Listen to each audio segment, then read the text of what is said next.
come to order. We'll start with the Pledge of Allegiance.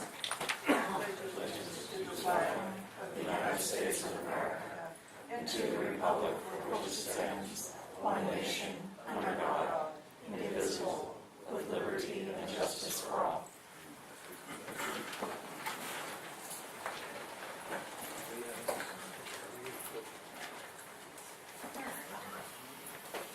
Roll call. Mr. Lewis. Yes. Mr. Gustafson. Yes. Mr. Moon. Yes. Mr. Bartlett. Mrs. Crudo. Yes. All right. I guess we have to make an announcement that we have an executive meeting. I see it's on there. Okay, we did have an executive meeting on, we said property. Property lease and contractual negotiation. And there is no announcement.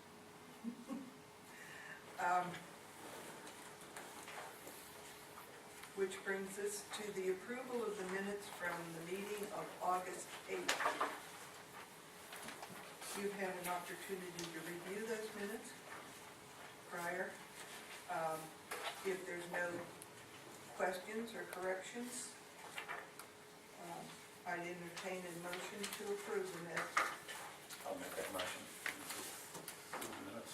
Second. Okay, roll call. Mr. Lewis. Yes. Mr. Gustafson. Yes. Mr. Moon. Yes. Mr. Bartlett. Yes. Mrs. Crudo. Yes.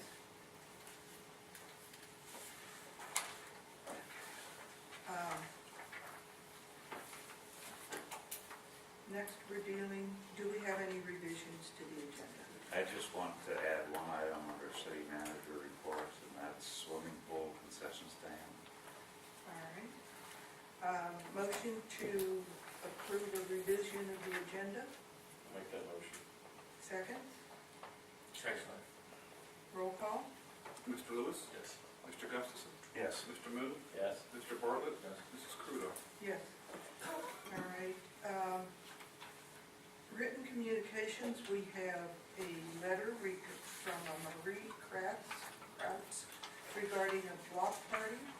Would you like to? Please. This is addressed to Jenna Knight, Executive Secretary of the City Manager. Mrs. Knight, thank you for submitting this request to the board.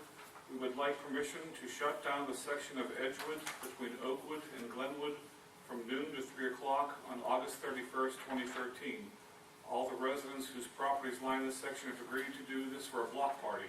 As you know, Oakwood and Glenwood form a U around this section of Edgewood, so all other parts of the street, as well as driveways, will be accessible. Thank you for your consideration. Sincerely, Marie Kraus. And there's a PS to that, that is, if that week is rained out, they'd like permission to do it the following week on the following day, on 9/1. Okay. So, anybody have any problems with that, or would you like to? Well, no, it's the rain date for the following Saturday. I thought it was too, but I thought the rain date was 9/1. I don't know, it just says the following Saturday, unless it's changed again. Okay. Either way, whether they want it the next day or the next week, it doesn't really matter, however, unless somebody has an objection. I'd entertain a motion to accept, I'll make that motion. to approve this. All right. Roll call. Mr. Lewis? Yes. Mr. Gustafson? Yes. Mr. Moon? Yes. Mr. Bartlett? Mrs. Crudo? Yes. A letter from the Oil City Area School District regarding the use of West First Street for homecoming affairs. Would you like to read that? Yes, ma'am. To whom it may concern, the Oil City High School would like to request permission to hold its annual homecoming parade, pep rally, and bonfire Thursday, September 26th. The parade would start at 1801 West First Street and finish at the Central Avenue Plaza. The anticipated start time for the parade would be 6 p.m. and festivities would conclude at approximately 9 p.m.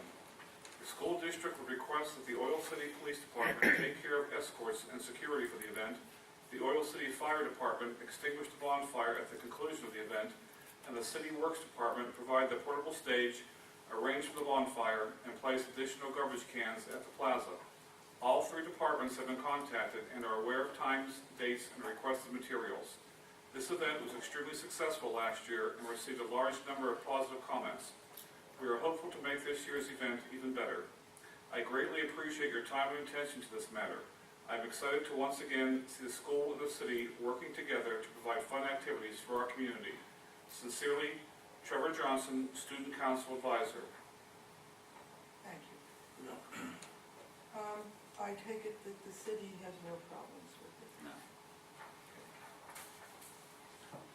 This has been going on for quite a few years now. I don't recall how many, but it seems to be a well-attended event. Yes. All right, with that, do I hear a motion to grant permission to allow this? I'll make that motion. Second. Roll call. Mr. Lewis? Yes. Mr. Gustafson? Yes. Mr. Moon? Yes. Mr. Bartlett? Yes. Mrs. Crudo? Yes.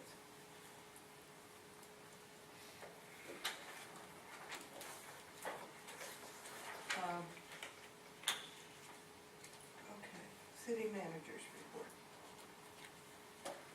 The first item is future sanitary sewer construction projects, and I'd like to expand this a little bit and talk beyond just sanitary sewer, because we've also got issues with water system. And I'd also like to talk a little bit more about Dwyer Street and the issue we've got up there with guardrail. So let's start with water and sanitary sewer, and Chris may want to talk a little bit more about this, but we've started to do some work as far as a next project and funding that, and we've looked at one sewer project which involves a pump station and some improvements at the wastewater treatment plant. That's got a cost of about $3.9 million, and then another $800,000 for engineering. So the issue becomes just how much can the city afford? What type of impact would that have on rates, and what might we be able to do as far as the water system, where we've also got issues. In fact, I was looking today just on the projects that have come in for the capital improvements plan, and there were about $7,250,000 worth of water projects, another $10.5 million in sewer, and another a little over $1 million in joint projects. So that's basically almost $19 million worth of projects as far as things that really need to be done at some point. So I've started this process to start looking at how much we can afford beyond the one project that we've identified at this point, and then how we go about funding it. I wanted to have Chris here just to talk a little more generally about some of these projects, particularly on the water side, that need to be addressed. Okay. She's sweet? No. You want me to tell about what the plan is for water, Yes. the comprehensive improvements plan? Mm-hmm. It includes pipe replacement. Some would be open cut, some would be slip lining, some would be under the river. We have 2 lines that we could slip line those, and then there would be a creek crossing that would be an additional line crossing the creek, because we're down to 1 pipe that crosses Oil Creek. So this would be an additional pipe there. It includes work at every one of our pump stations. 2 pump stations would be completely replaced, and then the 2 other ones would have renovations, updating of equipment.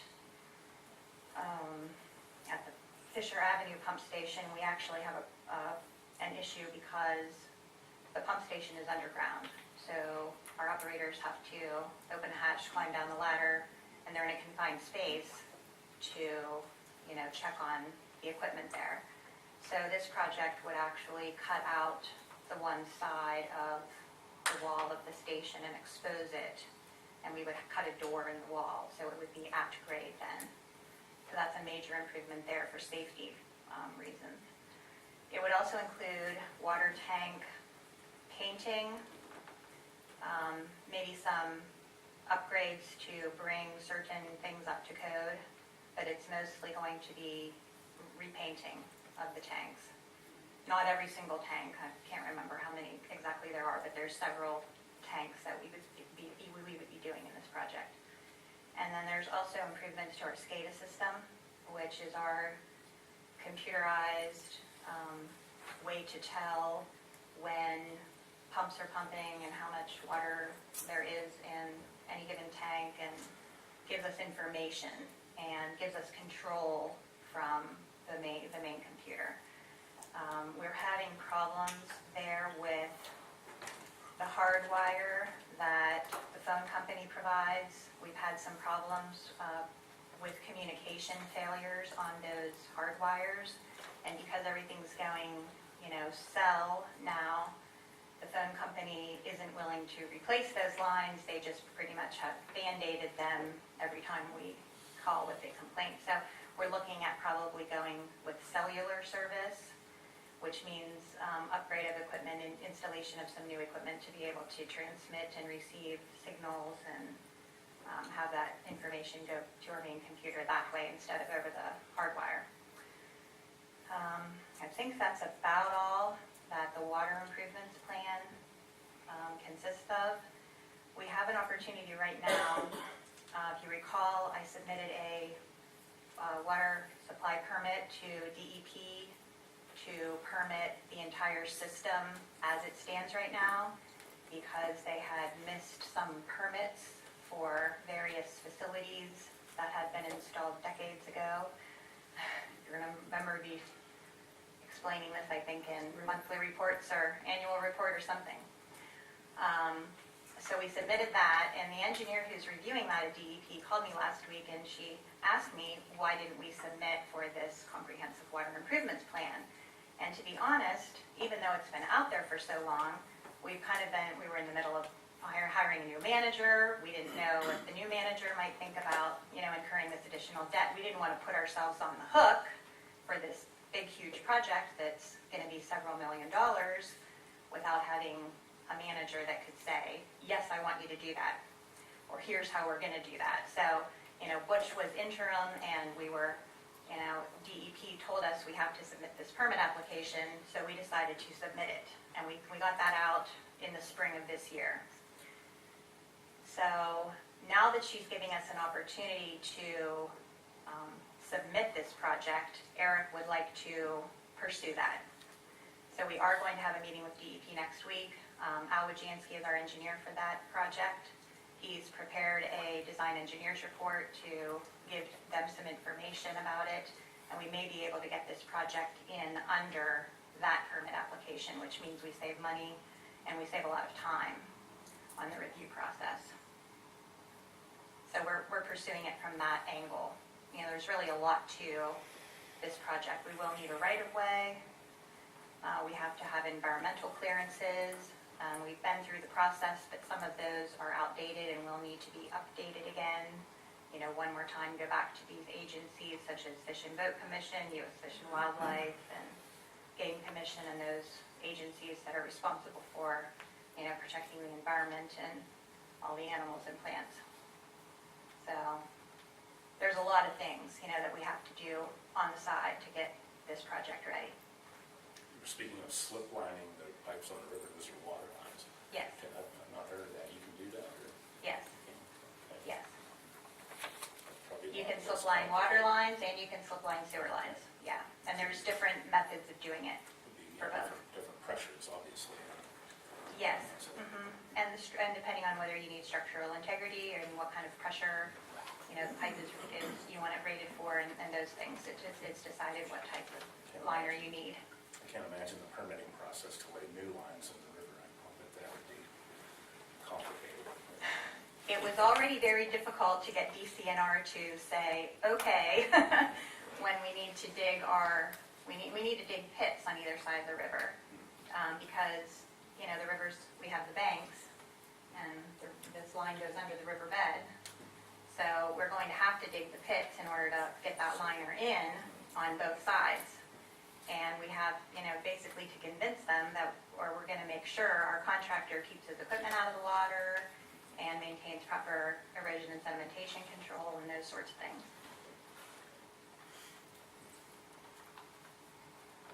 It sounds like a big project Yes. and a lot of work, Yeah, and you've got a lot of wishes with it. And we thank you for the information. you're welcome. How are we doing on Central Avenue then? Like, I mean, it seems to be going well, they're up at that confluence where they serve high-low zones. They're just finishing up putting in service lines up to 4th Street this week. And then they're actually going to cut the line, abandon and physically cut the old line between 1st Street and 4th Street. Then they will move on to installing new line from 4th further up. And they told me today they're considering going in the grass area between the curb and sidewalk, at least in the one block. I noticed that's very wide up there, that grassy area. Yeah. So, And they say there's a gas line in there, so that's the only thing they would need to be concerned about. Do we have a handle on what that's costing? I don't. The materials cost around $200,000 for all of the pipe and the fittings, fire hydrants and all that stuff. But they're, you know, spending more money on bedding and backfill and, you know. So no, I don't know if they're tracking that. Eric may know if they're tracking that. I think, I think that they're trying to keep up. would be useful information in the future, especially if they're going to undertake more projects like that in-house, which I would like to see. I think they're learning a lot, and not that they didn't know, but they're, you know, they seem to be picking up the pace as the project moves. It's a project they're not used to doing, putting a new line like that. But they're becoming more efficient at it. Yes, sure. As I noticed, so, Mhm. thank you. You're welcome.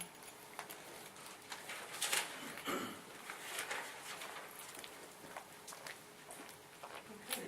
Last thing I'd like to talk about under this topic is Dwyer Street. And I've provided some information in the past in regard to the issues we have with the guardrail up there. And that's not really going to get any better. It's going to continue to deteriorate. With traffic up there, it's really to the point where we have to do something about it. Now, several months ago, we talked about, there is $100,000 budgeted in the street department for street work. And we talked about holding off doing anything with that and trying to combine it, carry that over into next year's budget, so we'd be doing more paving. It doesn't look like we're going to be able to do that because we really need to do something with the guardrail on the wire. The estimated cost on that is $37,000. That's the estimate. I'd like to see that we do something with it this year because it's really a safety issue. I looked at the purchasing policy, and the way I read the one section of the purchasing policy, it doesn't need to be formally bid. So I would like, and I'll read that to you. There's a section in there that was added 7/11/88, and it's section E. It says the contracts or purchases made by the council involving an expenditure of over $10,000, which shall not require advertising or bidding, are hereinbefore provided, as hereinbefore provided are as follows. 1, those for maintenance, repairs, or replacement for water, electric, light, or other public works of the city, provided that they do not constitute new additions, extensions, or enlargements of existing facilities and equipment. But a bond may be required by the council as in other cases of work done. Well, I would think it's a needed maintenance. Well, that's just it. If We're in danger of losing the, that goes through the winter and it continues to deteriorate, you've got a house sitting at the bottom of that hill, and you've got people using the street. right, So wasn't there some discussion that might qualify for some of that? Well, right, Howard had talked with the people from FEMA, and they said, if we wanted to go ahead and make the repairs, we could, and that would not, stop us from getting reimbursement if the federal government decided that there was going to be a reimbursement for the fact that we completed the work.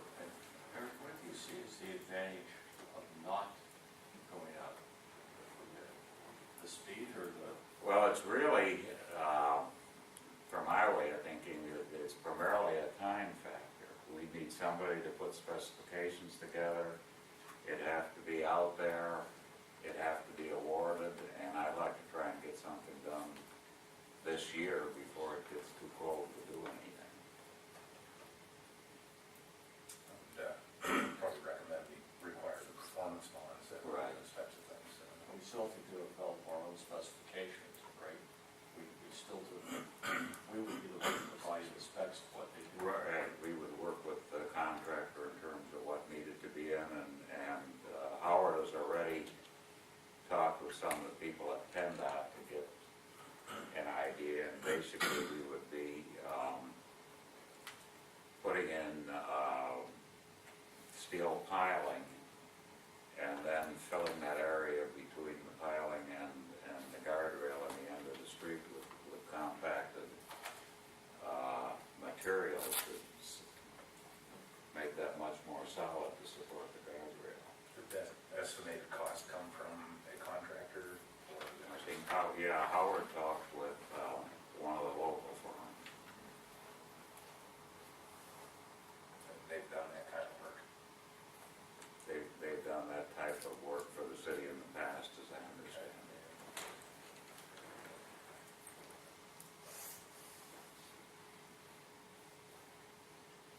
You got any good news? all right, are you looking for an okay to go ahead with Right. this? All right, council have any other questions about this?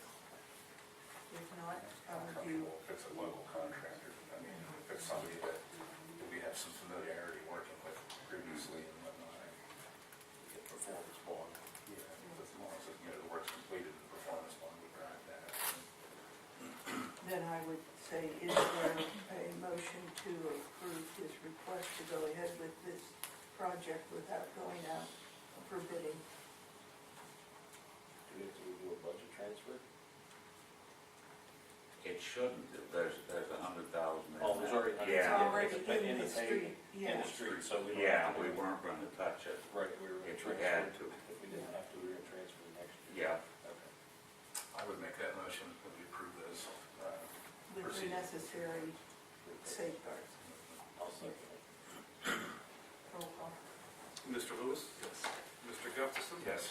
Mr. Moon? Yes. Mr. Bartlett? Yes. Mrs. Kruto? Yes. All right, the next item? the next item is a request that has come in from Ray Schwabenbauer with USA Choice Internet in terms of a proposal to provide Wi-Fi service out at the municipal swimming pool and also in the south side and north side downtown business areas. And he's also made a request to provide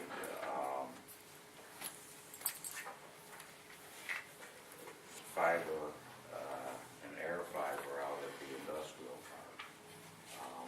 I don't know if you had a chance to see the material that we set out for you, where I had some additional questions that I asked of him, and he responded. So it's something he's requesting approval from the council to do at this point. And your recommendation? Well, I know we've got one Wi-Fi service service that's in existence already in the downtown area.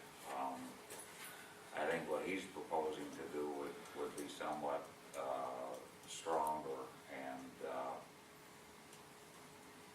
more reliable. Obviously, he's going to be looking, as a private business, going to be looking to make some money from providing that by talking to local businesses and see if they want to upgrade to a higher level of service. And it's the same at the industrial park. He'd be looking to market that fiber optic to firms at the industrial park. So that's a part of it. But I think it's an opportunity to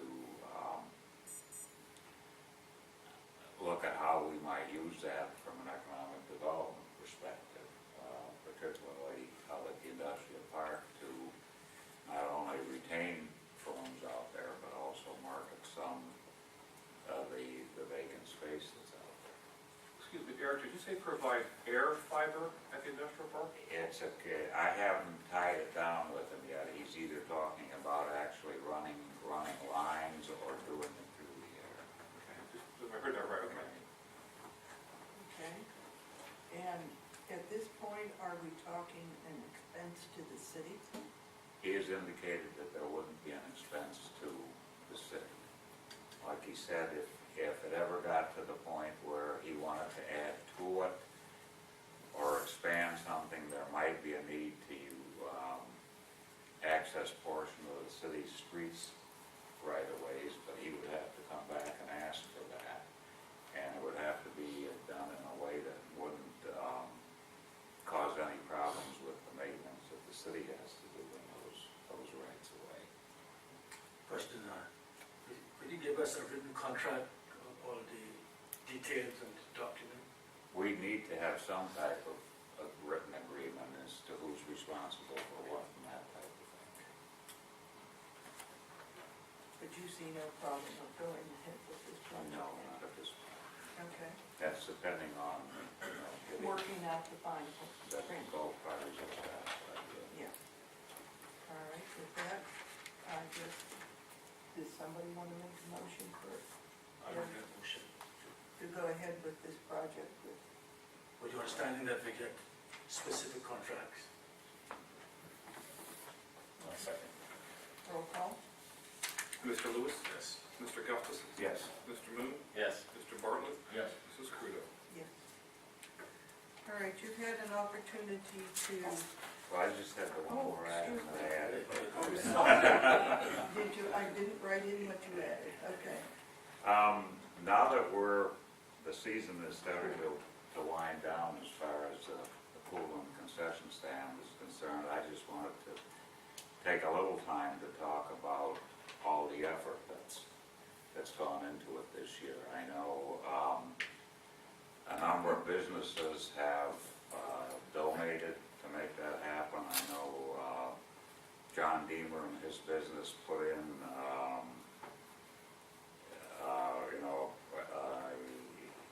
I think it was around $3,500 worth of donated time and labor.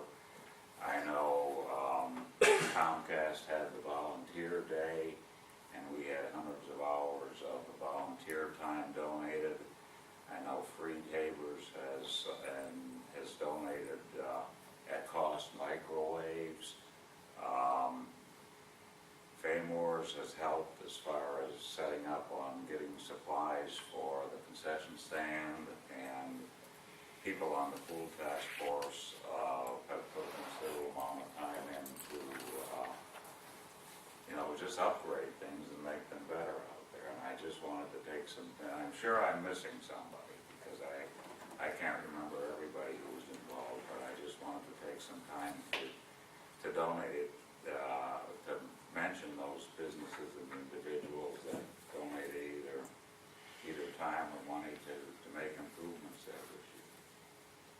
Time, money, and supplies. Yes, That's all I have. thank you. And I think the whole council agrees with Mr. Strahl that we do thank the citizens that are making an effort and doing things to improve the city that at this point, the city just does not have the funds to be able to do on their own, nor the manpower to fill in and keep track of all of it and keep up with the work. So we do appreciate everything that is done by the volunteers in the city to help keep And- us, and as keep I- us even, really. As I understand it, the city will be receiving a donation from Comcast at some point this year based on the number of volunteers that were involved. Fairly nice, little significant.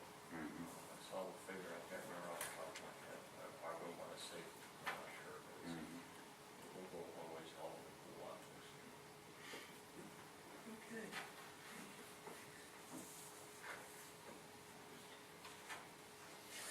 All right. We have departmental reports. You've had them ahead of time and an opportunity to review them.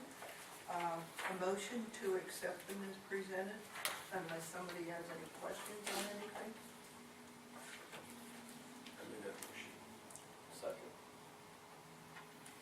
Roll call. Mr. Lewis? Yes.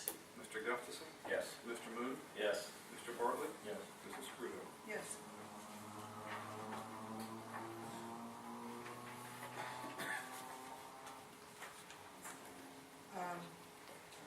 Vouchers. Yes, ma'am.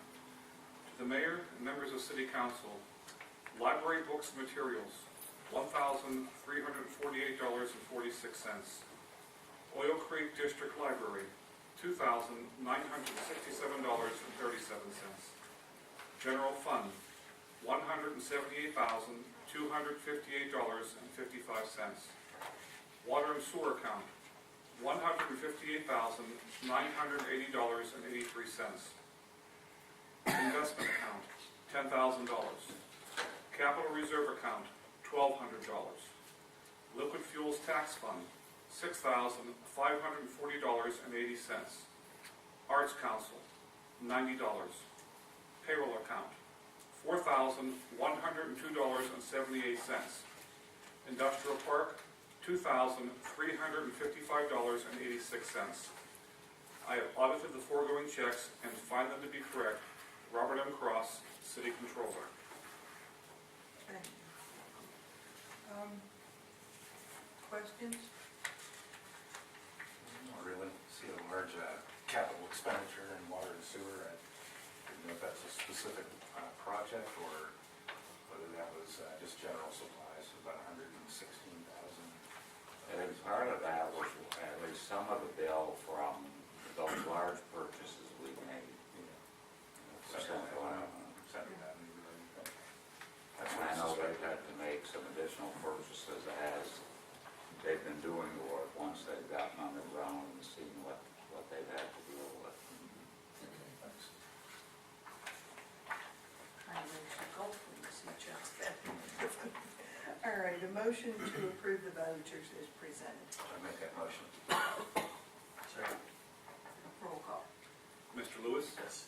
Mr. Gustafson? Yes. Mr. Moon? Yes. Mr. Bartlett? Yes. Mrs. Crudo? Yes. Okay. Permission to go out for request for proposals for district library auditing services. Is somebody here? I can explain it briefly, and then if Dan Flory is here, if he wants to go in further All right. detail, he can. But it's been a situation in which the city has a relationship with a district library, and the audit for the district library has been done in conjunction with the city's audit.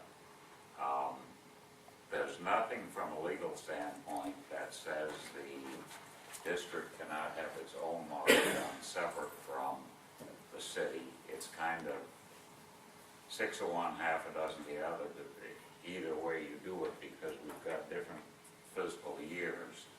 So if whoever does the audit for the city is going to have to take part of the district's year to make the city's work and vice versa. So Dan has been talking with the librarians that are part of the district, and they would separate audit just for the district done. And this is a request, you've got a request for proposals, and Dan's requesting approval to put that out for bid for audit services for the district library. The cost of that would come from district library funds or from the Right. state. Okay. Mr. Flaherty, do you have anything else you'd like to add to that? Nope, not unless anyone has any questions, but you pretty much summed it all up nicely. I know there's created some difficulties for them, so. He's mad because I don't throw enough numbers at him, and he wants to go out and get more numbers somewhere else. It's all right. I'll make a motion. One second. All right. Any other questions or comments? If not, roll call, please. Mr. Lewis? Yes. Mr. Gustafson? Yes. Mr. Moon? Yes. Mr. Bartlett? Mrs. Crudup? Yes. Okay, resolution 2013-10, authorizing the submission of the 2013 Community Block Development Block Grant application to DCED. A resolution authorizing the submission of the 2013 Community Development Block Grant application to the Pennsylvania Department of Community and Economic Development. Whereas the Commonwealth of Pennsylvania is preparing to solicit grant applications for fiscal year 2013 from the eligible Commonwealth communities for the purpose of conducting community development activities under the Federal Community Development Block Grant, CDBG program. And whereas the City of Oil City has been determined to be eligible for a grant in the amount of $300,000 in Community Development Block Grant funds as administered by the Pennsylvania Department of Community and Economic Development. And whereas the City of Oil City has prepared the necessary application for financial assistance for a variety of economic and commercial development and public improvement projects throughout the city. And whereas the City of Oil City has met all of the citizen participation requirements associated with the 2013 Community Development Block Grant application.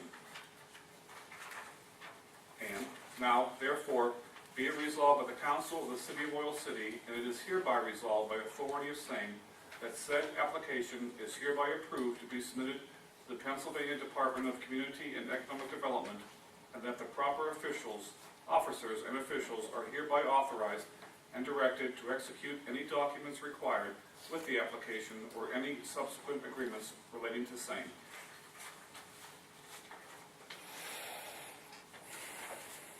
Thank you. We've had the hearing on this earlier this afternoon, and we've all looked this over. Does anybody have any comment? Do you have anything else you want to say about this? No, it's basically based on the different expenditures that were provided as part of that hearing process. Okay. Anybody else have any questions or comments? Motion to approve the permission to submit? I'll make that motion. Second. Roll call? Mr. Lewis? Yes. Mr. Gustafson? Yes. Mr. Moon? Yes. Mr. Bartlett? Yes. Mrs. Crudup? Sorry, Mayor. Yes. Okay. Resolution 2013, authorizing the acceptance of an updated capital improvement plan for fiscal year 2014-18. Would you like to read that? Yes, ma'am. A resolution authorizing the acceptance of an updated capital improvement plan for fiscal years 2014 to 2018. Whereas the code of the City of Oil City requires an update to the capital improvement plan every 2 years, and whereas the 5-year capital improvement plan, CIP, is a compilation of projects that meet the threshold of cost and scope established for the city's capital budget, and whereas the purpose of the capital improvement plan is to provide the city manager and city council with guidance when developing the annual budget and insight into long-range planning, and whereas a reasonable level of annual funding for maintaining the infrastructure is critical to the operations and long-term financial stability of the city, and whereas the staff has approached the preparation of the CIP as a reasonable and practical list of projects required to maintain the infrastructure of the city, new projects that will address an existing problem or condition, and projects that will improve the quality of life and benefit the community. And whereas the CIP has been thoroughly reviewed and recommended by the City of Oil City Planning Commission, now therefore be it resolved by the Council of the City of Oil City, and it is hereby resolved by authority of same, that said capital improvement plan is hereby approved and adopted on this date. Okay. Does somebody want to address this? I would like to say that that was an interesting process anyways, and it was very eye-opening. All in all, we come up with about $32 million worth of projects. How we're gonna fund them, I guess, remains to be seen. The only suggestion I came up with was maybe a line item for lottery tickets and all of them seem, very important to me. Obviously, the infrastructure improvements ranked very highly. The water lines, the things that we discussed earlier tonight. If those fail, where are we? We have to keep at that. I thought maybe the parking ramp would rate a little higher, but there's just so many, and hopefully we can find the wherewithal to accomplish a lot of this in the years coming up. Yes, the real problem is how do you rank what's first or what's the most important? I like the process though, the score sheets and so forth. I think it was a very well thought out method to come up with this ranking. It was quite a bit of homework too, and like I say, it really made you think. A lot of reading that tended to make your eyes glaze over and things like that, yes. I think it was a good method to come up with this ranking. I'm confident